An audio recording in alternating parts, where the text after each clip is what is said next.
পাবনার চাটমোহরে হাটবাজার ইজারার টেন্ডার দাখিলকে কেন্দ্র করে জামায়াত নেতার উপর হামলার অভিযোগ উঠেছে বিএনপি ও এর অঙ্গ সংগঠনের নেতাকর্মীদের বিরুদ্ধে। এতে বিএনপির ৯ জন সহ অজ্ঞাতনামা আরও কয়েকজনকে আসামি করে মামলা দায়ের করা হয়। প্রধান আসামি করা হয়েছে চাটমোহর উপজেলা কৃষক দলের সদস্য সচিব আতিকুর রহমান সাচ্চুকে।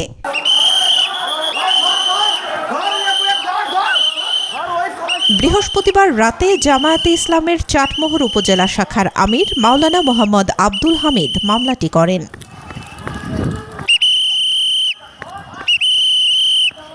স্থানীয় সূত্রে জানা যায়, ওই দিন হাটবাজার ইজারার টেন্ডার শিডিউল দাখিলের শেষ দিন ছিল।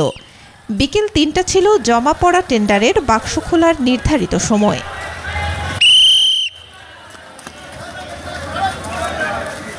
দুপুরে ছাইখোলা ইউনিয়ন জামায়াতের সেক্রেটারি আওরঙ্গজেব টেন্ডার শিডিউল জমা দিতে যান।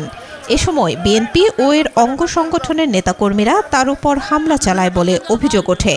পরিস্থিতি নিয়ন্ত্রণে আনেন ঘটনাস্থলে থাকা আইন শৃঙ্খলা বাহিনীর সদস্যরা।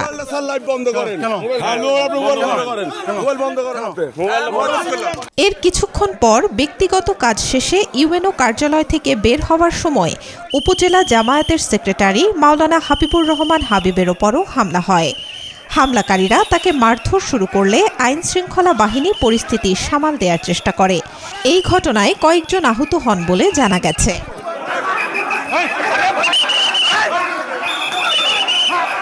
ভুক্তভোগী হাবিবুর রহমান জানান, ইউএনও সাহেবের কাছে তিনি এলাকার সমস্যা নিয়ে গিয়েছিলেন।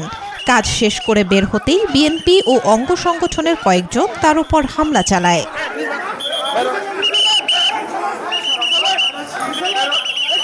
ঘটনার পরপরই সংবাদ সম্মেলনের মাধ্যমে উপজেলা জামায়াতের সেক্রেটারির উপর হামলার তীব্র নিন্দা ও প্রতিবাদ জানান পাবনা ৩ আসনের সংসদ সদস্য মাওলানা আলী আসগর। একই সঙ্গে দোষীদের বিরুদ্ধে ব্যবস্থা নিতে প্রশাসনকে আহ্বান জানান তিনি।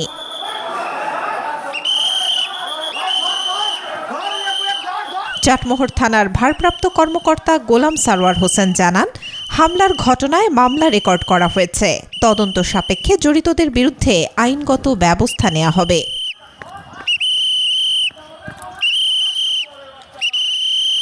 তবে এই মামলাকে ষড়যন্ত্র বলছেন চাটমোহর পৌর বিএনপির সাংগঠনিক সম্পাদক শেখ জিয়ারুল হক। তার দাবি, ঘটনার সাথে হাটবাজার ইজারা নেয়া লোকজন জড়িত। তিনি হামলাকারীদের হাত থেকে ভুক্তভোগীকে বাঁচানোর চেষ্টা করেছেন। Desk report, B news 24। আপনি ভিডিও করতেছেন কেন ভাই? আরে ভাই, আপনি কেন ভিডিও করতেছেন?